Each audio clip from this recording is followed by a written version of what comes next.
Have you ever had a situation where you think you're going into a one-on-one fight, you versus another guy, put your dukes up, fair on fair, and then all of a sudden, three other people jump out the shadows and start beating on you, jump you? That's what happened in the Dolphins joint practice against the Chicago Bears. Joining me is Isaiah Smalls. Isaiah, I know you weren't there to see it, but man, uh, the Dolphins got jumped. Dolphins offense got jumped, Sheesh. and it was a very humbling thing to watch. Let me set the tone for people to understand. Go ahead. Now, yes, a joint practice, the volume gets turned up in physicality, but it's not supposed to look like real football. People aren't supposed to get laid out on the ground. You're not supposed to have physical hitting.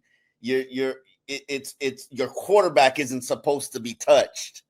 That wasn't happening against the Chicago Bears defense. They flat out was just taking a bat and whooping Miami's tail offensively. It was humbling to watch. It led to 3 interceptions from Tua, 2 fumbles from Alexander Madison, a guy who's fumbled 6 times in his NFL career. It led to Tyreek Hill getting lit up on a slant. Not Tyreek Hill. Jalen Waddle being lit up on a slant. Devon Achane getting lit up catching a screen pass. The middle linebacker, Tremaine Edmonds, headhunting. It was like, wow.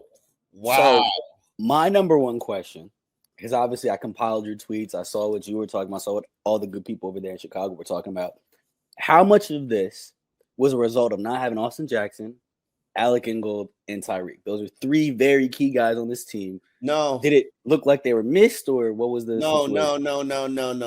Oh, wow. Larry Borum did well. Okay. Having I have hated on Larry Borum. Oh, of course. It's been called a hate. I have pointed out that previously he sucked. He doesn't suck now. Okay. He's getting better. In fact, I had him as one of my top performers. Larry Borum is getting better now that he's at the right tackle. I think maybe the fact he has chemistry with James Daniels from their time together playing previously, they're friends.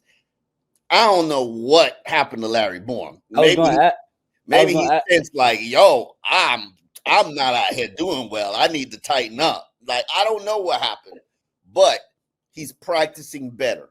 Okay. Not having Ingold, that's still 20 plays. Okay. No, from what I heard from Jason Leisure, who used to work in South Florida, he covers the Bears now. Good friend, him and I don't know if you watch Mike McDaniel's press conference, but we've always told Jason, him and Mike McDaniel, boy, you guys would like each other because they're quite identical in terms of their dry wit and sense of humor. And man, was there a love fest yesterday between those two. The Bears defense, led by Dennis Allen, they are trying to create an identity, a headhunting physical identity. Oof. And Leisure basically said the practice previous to that, there were like a bunch of fights, bear on bear fights, and the coaches were like encouraging it. Oh, wow. So, no. So they got some guys over there. So flip it. Yeah. Simone Biles' husband. Yeah. Jonathan Owens. You gotta stop calling him Simone Biles' husband. I saw you Mr. on Twitter. Nah, Mr. Biles is crazy. Yo. Come on, you know he's famous for being Simone Biles' husband. Come on. It don't matter. It don't matter. I'm never for like the whole entire because your significant other is famous. Now you are you know what I'm saying? I get it. I understand it. And I'm talking about both ways. I'm talking about if you have a wife and you're the more famous than the wife, and now go ahead though. Go ahead. He is dirty. He should have been thrown out the very first 11-on-11 practice. If the Bears had thrown out a player and sent a message, like kick them out of practice, and I've seen it. I've been in joint practices where guys have been kicked out. Yeah. Because you're supposed to protect one another. Mm-hmm. There was one play, and Alan Poupart saw it, where I don't remember the Bears defender, but he literally went to clothesline the Dolphins defender at the end of a tackle, and the Dolphins defender had to duck under it. Mm-hmm. Like, who is clotheslining somebody in a football practice? Clotheslining in 2025 is crazy. Now, I know the Dolphins' reputation to be a soft. And this is football. Mm-hmm. It is a physical sport. And so you're going to have to man up. What you going to do if you might me there? You going to cry about it and say, hey, you're hitting me too hard. Like, what do you do? But it was dirty. It was, without a doubt, Tua was hit multiple times. Like, he was put on the ground? Put on the ground multiple times in a practice. In a practice? Yeah, no, but what are you going to do? What are you going to do when you know your team's reputation? You know the world, the league perceives you as soft. That's fair. And here you go, Dennis Allen defense is bullying the crap out of you. Mm-hmm. Are you just going to take your ball and go home? I mean, nah. You gotta put up. But I think ain't no conversation that could be had with Ben Johnson. Like, hey man, my quarterback's on the ground a few times. Like, and I get it. I understand. Well, understand. Ben Johnson's over there on his offense. This is Mike would have to walk across field to go cry about the fact that his defense is being pimp slapped. Yeah, his offense and jump. Yeah. Now, what I don't like is, as you know, if you're a Dolphin fan, they get punched in the mouth, they fold. They got punched in the mouth, and you watch them fold during the 11-on-11 periods in practice. I mean, Tua even ended practice. They had a red zone period where the Dolphins offense did win the red zone period. It was the red zone period that ended practice. The Dolphins offense did win the red zone period. Now, I'm making so much about the offense. Both defenses won that day. The Miami Dolphins defense performed better than the Chicago Bears. I'm not giving you thorough detail about that because, as I say, in joint practices, I have to watch one unit. Somebody else, and Alan Poupart watched the other unit. Now, I glimpsed over there from time to time. I saw the Jordan Brooks interception. I saw the Jordan Brooks fight. I cannot name who he was fighting. It was a Dolphin-on-Dolphin fight. I saw something. I mean, I know we don't necessarily believe Dov Kleiman, but I saw who he said it was. And that's the thing. I'm sitting in a contingent with all the media members. Okay. We asked everybody if they saw who the fight was between. I saw Jordan Brooks throw the fist. I did not see. It was a scrum. I did not see who he was hitting. So I'm not going to sit up here and tell you he was fighting Terrell Dotson. Okay. I never was able to identify where the claim that he was fighting Terrell Dotson. And if you were not there, you have no business naming somebody he was fighting. And I am now, if they have it on film or if a fan saw it that was there. The video was shaky. The video was shaky. I couldn't. Oh, there was video on it? Yeah, there's video. I'll send it to you. Okay. But you couldn't even tell who it was that he was fighting. I couldn't even see. I was trying to figure out the guy who pulled him apart, and I couldn't even figure out who that is. But you could definitely tell it was Jordan. Give me a second. Keep going. Okay, that was crazy. That was crazy. I've been here, and I get it. Teammates. I think I've seen players throw punches at one another. But in the after effect, they encourage, the defense encouraged that. Like Jordan Brooks is the leader of the defense. This is his defense. If something he don't like happens, like and in fairness, there was a tone set by the defense that they were not going to be beaten by Chicago. Mhm. They were going to be physical, but they were not going to be dirty. There was no dirtiness about how they played the game. That's now, good. on the other side, that thing was dirty. That was, and to the end where Kevin Beard, Mhm. D. Estridge is trying to block him. Maybe the whistle had blown and he's still trying to block him. Beard trying to snatch off his helmet, throwing punches, starts a complete melee on the practice field. Mike McDaniel, everybody trying to separate. This is the funniest thing. Mike McDaniel gets in the middle of it. So all you do see is 30, 250 plus men fighting one another. And Mike McDaniel in the middle. And Mike McDaniel in the middle of it. I try to like separate it. Eventually, Teron Armstead, because Aaron Brewer, he started his own too. He was, because understand the frustration of the offense when what had been happening, and you're already frustrated and you're struggling to manage your composure, and you finally get into this situation where you're trying to get on your feet, get some redemption, and then here they go trying to beat you down again. It was like, oh hell no. Nah. So you saw everybody jump in. Teron Armstead had to go get Aaron Brewer because Aaron Brewer was about that business. There were certain players who was like, yeah, this is football over. We finna get it. And then Terrell what's his name? Tyreek Hill. Mm-hmm. This is the funniest thing ever in my mind. You know Tyreek. Tyreek was a peacekeeper. Literally, he goes in because Estridge was like, nah, football over. We finna go. Yeah.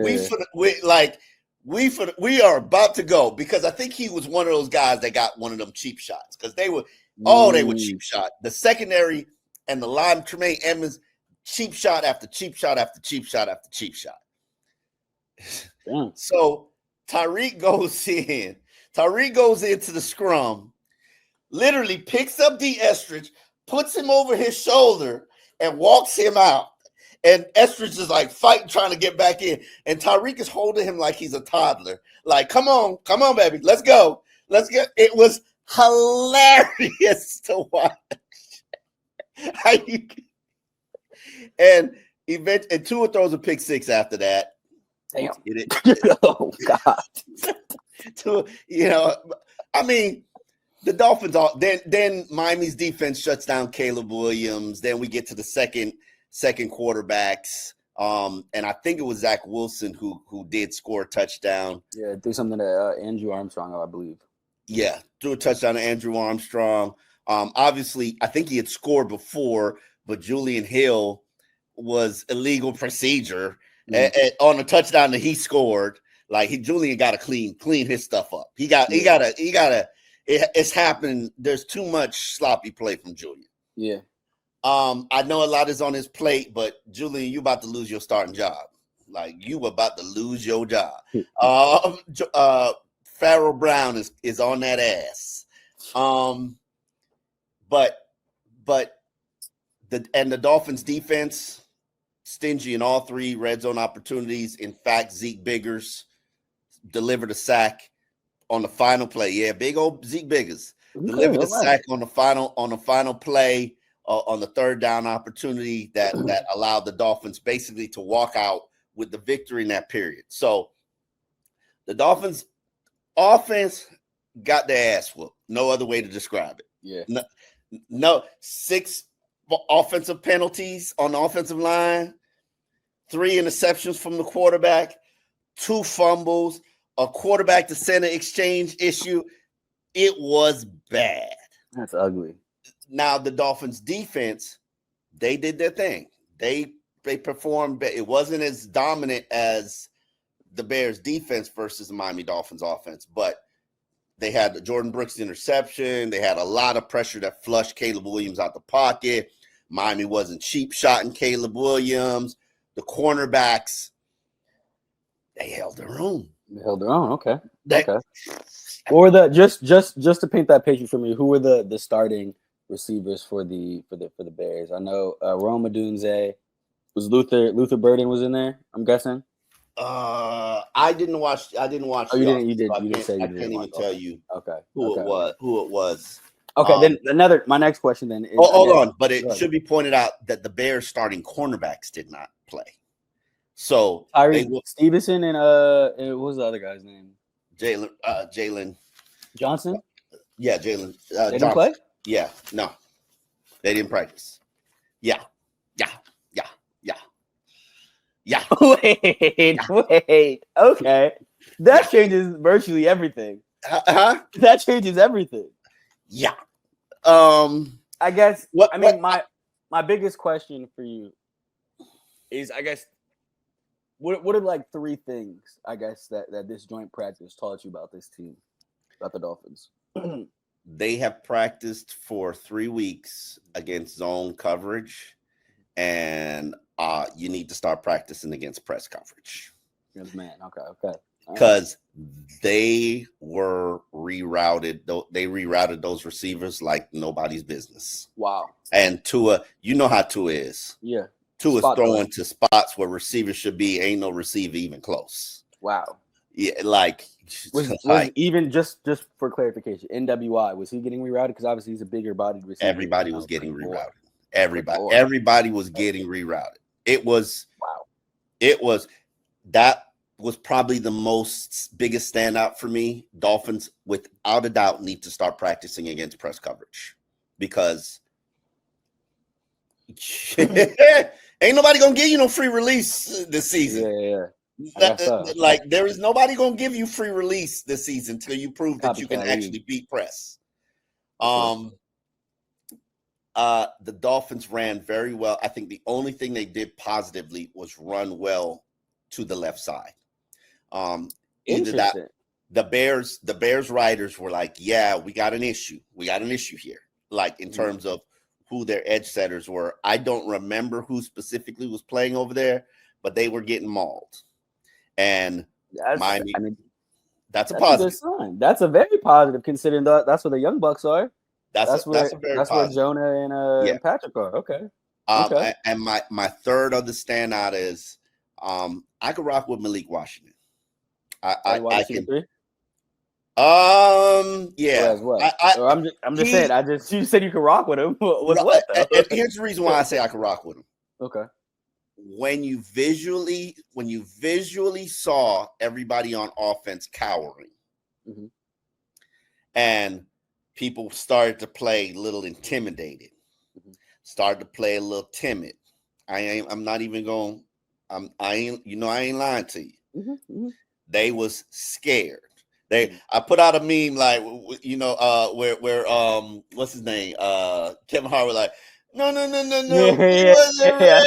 Like, they were not ready for what the Bears had. The Bears, when I say they got jumped, they got jumped, and they were not ready for that. But Malik Washington, he wanted to smoke. He wanted to smoke. Ran some very hard, dangerous routes. When those receivers tried to lay him out, he gave it back to him. Malik Washington earned my respect. You are now officially my number 3, because when you have those moments where it's your crew versus another crew, you need to know somebody gonna step up. Yeah. He stepped up.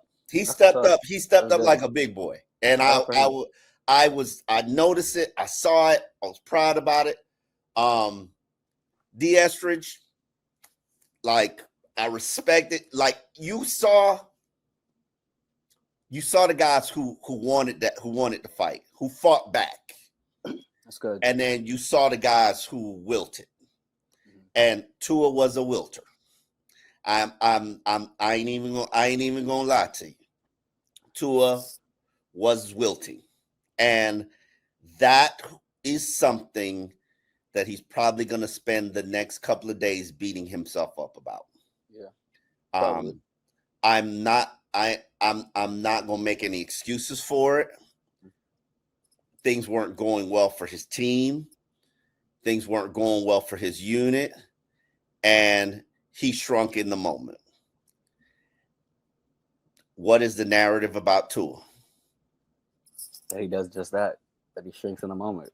Sometimes he gets too far into his head. And what kind of bothers me about this is I saw a clip the other day where he talked about the biggest improvement, in his career, I guess, has been his mindset, right? Because sometimes he'd get too caught up in the bad plays he'd make. And then, one of the things I extrapolated from that was because that's how you get games last year. He had 2 games when he threw 3 picks, right?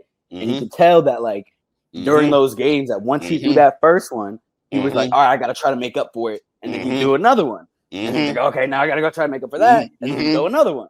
And so that bothers me, considering that's kind of what that's exactly what happened yesterday. His narrative. That's tough to hear. That's exactly what happened yesterday. And Mike is going to have to spend some time undoing the damage done. Gotta build back up that confidence.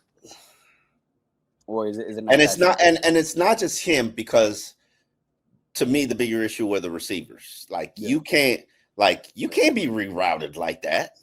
Yeah. You can't be pushed aside like that. Like, not by no CB2s. But when your receiving core is full of tiny guys, like, what do you want? What do you want? What do you like? This is how you chose to build your team. And I know you added Nick Westbrook, Akine, and Eric Uzukama. He got laid. He was the first one to get laid out. I did. He was the first one to get laid out. Yeah. Like, when I tell you, it looked like old school football where, when you go over the middle of the field. Yeah. You was gonna pay the price. I'm not lying to you. You went over that middle of the field. Those safeties. It's a safety called Brisker. Mm-hmm. I'm trying to remember his name. I can't remember. His name is Jaquan Brisker. Yeah. Like, I gotta check whether he a free agent or not. When he gonna be a free agent? Cause that dude, that dude, he was headhunting. He was headhunting. Okay. I liked it. I can't even deny that I liked it. It looked old school to me. I was like, like you went over that middle. Yeah, he was going to take your head off. Wow. And in a practice. Yeah, that's kind of crazy. I'm still blown away that you're saying that Tua ended up on the ground a few times in a practice. Oh yeah. Even James Daniels talked about, I let him get. I did hear that. I let Tua get touched too much. Yeah, and I did say that. It was the right side that was giving up the pressures. Now, and it wasn't Larry Bourne. So that's very rough here. The big free agent signing is kind of wilting. I wouldn't say that he did bad. Yeah. It was just a reality check that, because they got work to do. They got work to do. And sure. I'm glad that the next joint practice is going to be Detroit, and I know what Detroit's got going on. A player was airlifted and hospitalized yesterday. They ended the exhibition game. Yeah, they did, and I've been in those situations where they after you see that, players are not trying to play football. I can't remember if that's happened before with the Dolphins, but once you see somebody get like who was a wide receiver last year in Houston that got pulled off the field on a stretcher? I can see his face in my head. Yeah, the dude from who's from Florida. Yeah, once you see that, your mind is like it reminds you, this is a dangerous game we playing. Like, people get hurt, paralyzed. Yeah, whatnot. Tank Dell is the receiver that you're talking about. No. I'm talking about Houston. When Dolphins played. Oh, when Dolphins played Houston. Oh, When Dolphins God. played Houston, remember the receiver that got hurt, that was hospitalized for a little bit? I can't remember his name now. They got him from Green Bay. I don't remember that. I don't remember that at all. Yeah. What was I gonna say? So they definitely have. In my opinion, I'm glad that they're going to have joint practice against the Detroit Lions, because the Detroit Lions play with the same level of physicality. Clearly, teams are going to try to rough you up. That's how teams are going to play you. Mm-hmm. And the only counter for that is to be physical and be able to run the ball effectively, and then beat them over the top with big plays. Now, go ahead. I think my number one question for you is this, out of everything you said, right? Do you believe that this is fixable by September 7th? Oof. Oof. Oh no. I was deafening right now. I need to see the fight in this team. Okay. I need to see. I know the defense will fight. Will the offense fight, or will they wilt? The fight in Devon Achane, the fight in, and if you're not gonna fight, the fight in Jalen Waddle, the fight in Julian Hill, the fight in Darren Waller, the fight in the offensive line, the fight in Tua Tagovailoa. If you're not gonna fight, it's gonna be a rough season. You're gonna put up empty stats, because you're not gonna win when it matters, because the book on you now is just rough them up. Just rough them up. And they have the only counter for the way that Chicago was playing is to beat you over the top, beat you deep. Because Chicago was just jamming the crap out of you. And if you couldn't get behind them and connect on that deep ball, it was, you ain't have a chance. Now you can run the ball. They ran the ball. Now, but do I believe that they can run the ball consistently like that? No, not really. Even the screen passes that they threw, Chicago lit them up. Yeah. Like when they caught screen passes, Chicago was like, "Oh, you gonna catch a screen pass?" Like it wasn't no thud. Yeah, it was, you catch a screen pass, I'm running through you. Like, this is real football. This is not no, oh, we not playing flag football. Yeah. And they wasn't ready. They were not ready. And I'm glad they're putting the practice against Detroit. I know it probably lead to more injuries, but Anthony Weaver's got to have his defense get more physical with them. Like, they can't be playing friendly football, because this offense has to get ready for what they're going to face. Like, I don't worry about the defense, even with these cornerbacks. Yeah. They're going to be all right. The pressure in the front is creating enough disruption with the corner. The only concern I have is cornerbacks are going to have to hang and cover a lot longer, especially when it's athletic quarterbacks. Yeah. Because they're going to get out the pocket. The quarterbacks are going to be flushed out the pocket a lot. Josh Allen's and Lamar's. You got Josh Allen twice. You got Lamar towards the end of the year. Jaden Daniels. Who else? Who else do they face that's a little bit mobile? I don't even know. Yeah. Anthony Richardson. No, if he comes back.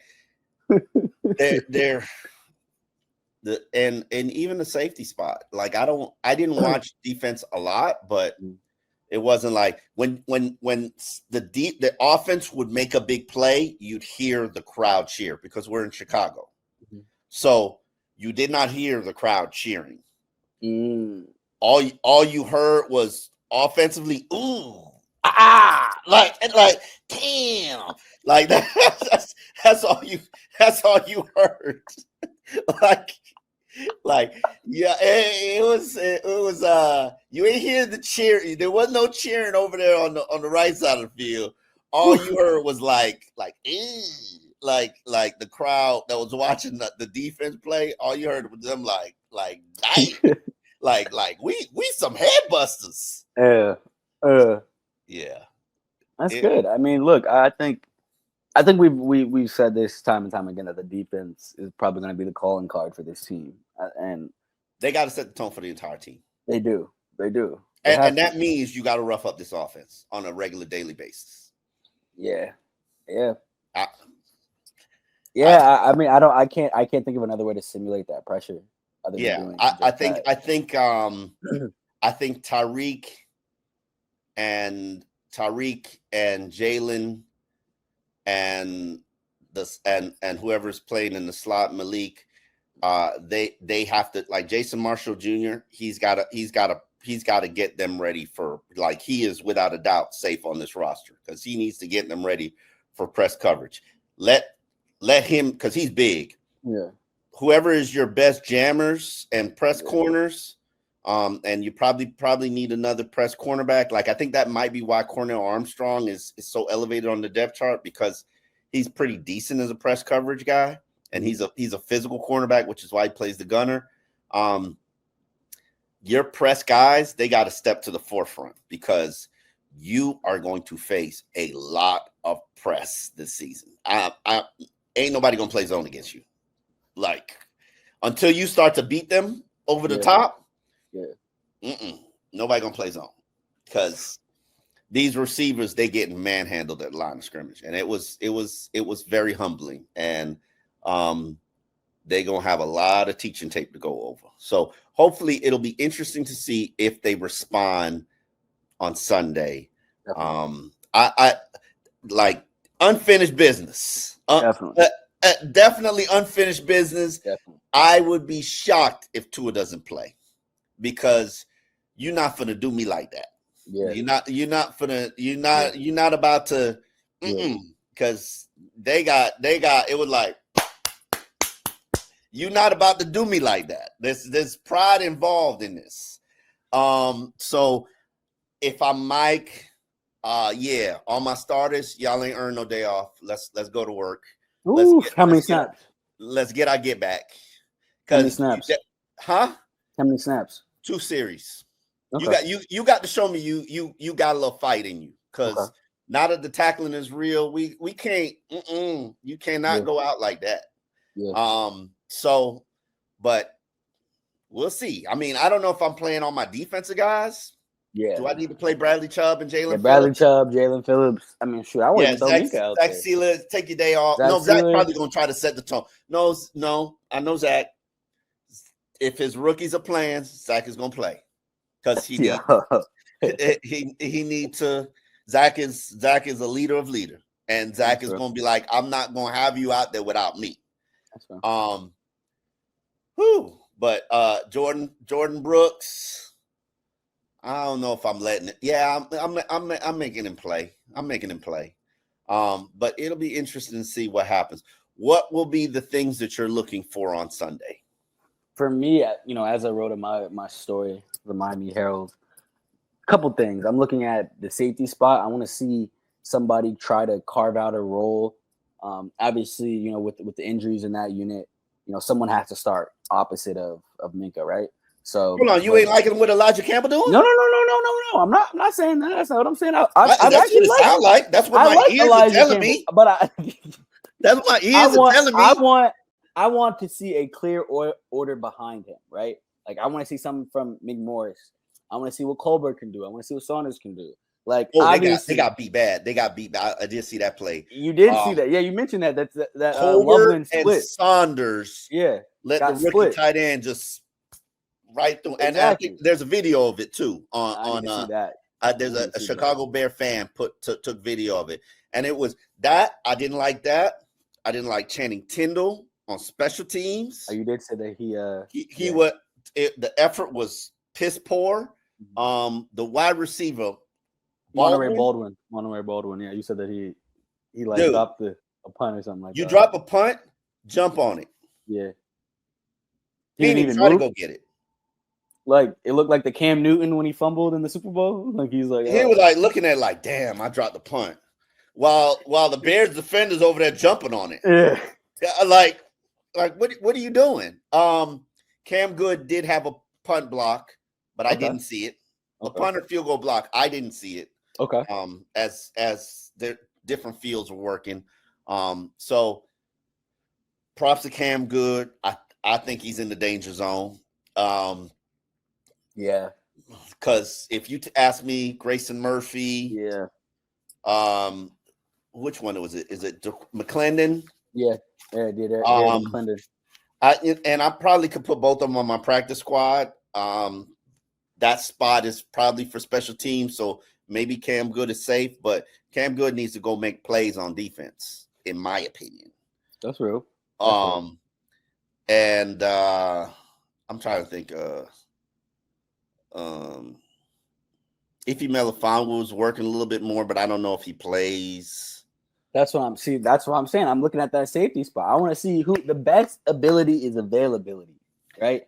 And if he's going to be the starter, let's stop pretending. I hear that, right? I hear you. But with what football is 100% injury rate, right or wrong?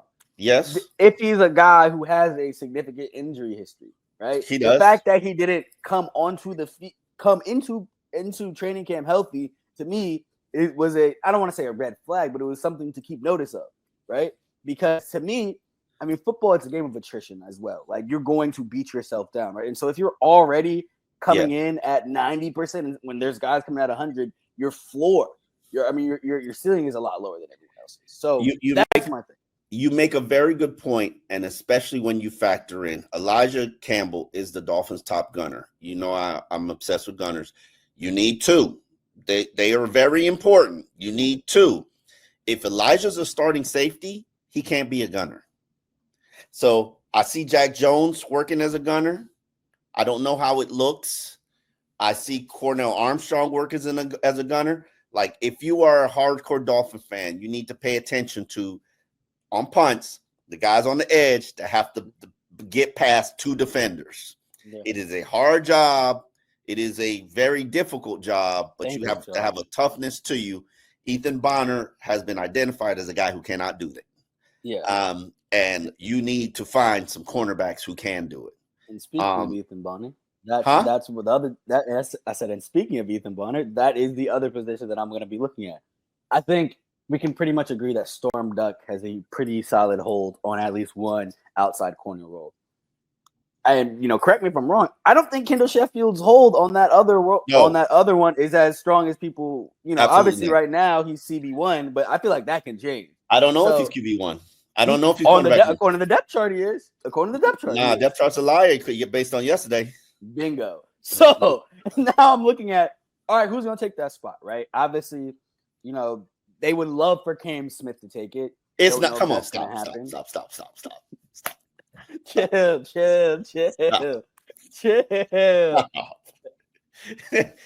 They have moved on. Let's not even inject hope or hype into it. More realistically, I'm looking at Jack Jones, honestly, as the guy that could probably, go steal that from Kendall Sheffield. But I mean, Ethan Bonner, I'm just telling guys in the position group. Those are the guys. Don't sleep on Cornell Armstrong. But see, but you seem hell-bent on him being the starting nickel for whatever reason. No, I think he's working on boundary now too. Okay, I'm honestly telling you, I don't know what's going on with Cornell Armstrong because he get more opportunity than everybody else on the team. Like, he doing everything, and they're like really trying to see what he could do. Yeah. He is nickel. He is boundary. He is gunner. Like, they're really trying to see, like, yo, can we? In my mind, easy to put him on the practice squad. Give him 4 games of elevation, see where it goes. In my mind. Mm-hmm. But based on what my eyes are telling me, he might make the 53. Like, I saw he also got one of my top performers. I saw a lot of fight from him yesterday. Good. That's good. Special teams, cornerback work, and people are like, "Oh, you just like Cornell Armstrong? That's your dog." I don't know Cornell Armstrong. Yeah. I've had one conversation with him. Like I don't have a clue anything about him. All I know is he is at the front of the line. Yeah. Why? I have absolutely no idea. Yeah. So we might see on Sunday. I don't know. Look, I mean, he should at least get some nickel cornerback reps on Sunday. But I mean, I want to see him out on the boundary. I want to see what he can do. But those are the two positions. Just to bring a nice little bow on that question. Those are the two positions I'm looking at the most. Obviously, wide receiver 3 is something to note. The running back rotation will be interesting to pay attention to. Because as much as you talked about Madison and a little bit of A-Chain yesterday, you didn't mention Ollie Gordon. And so that's either a good thing. He had a good run. All right, there we go. So I would put him in the pile of guys who fought yesterday. Okay, so then I want to see that fight carry over to Sunday, see what he can do. Because, I mean, look, I think when you talk about the solutions for this team and them having to be a team that might have to rely more on the run than you think. I mean, from what I see in that running back room, obviously I wasn't there yesterday, but what we see in practice, they have at least an interesting group of guys that I think could put something together. The running back group. When you talking about A-Chain, you talk about Madison, you talking about Ali, even Jalen Wright. You think you're thin? You think they're one thin? They're one thin. I think you're gonna have to add a running back for the practice squad from some other team, which you can find because running backs. Yeah, dime a dozen. Yeah, running backs a dime a dozen. But I'm just intrigued by that group in of itself. I want to see. I'm curious about Jalen Wright because I have been. Yeah. It's like it's been hot and cold. I think he can't. I think it was hot at the beginning. He's kind of cooled off right now. So we'll definitely see that, and I'm curious to see what Quinn Ewers does. He didn't get much reps yesterday, which means they're gonna play the crap out of him on Sunday. He didn't get nothing. So and I understand it because this is about getting to in the first team some work. Like you ain't gonna waste reps on the number 3 quarterback. No. So for all those Quinn Ewers hype people, you gonna get to see what you want to see. I was about to say Austin, Texas. Pay attention to Sunday. Definitely tune in. Read some stories too. Read some Miami Herald stories too. All right. On that note, we will be back on Monday after the game to recap what we see from the Miami Dolphins in their first preseason game. Thank you for watching Dolphins in Depth. Hopefully you're a subscriber. Hopefully you're a subscriber to the Herald, and we will see you on Monday. Peace.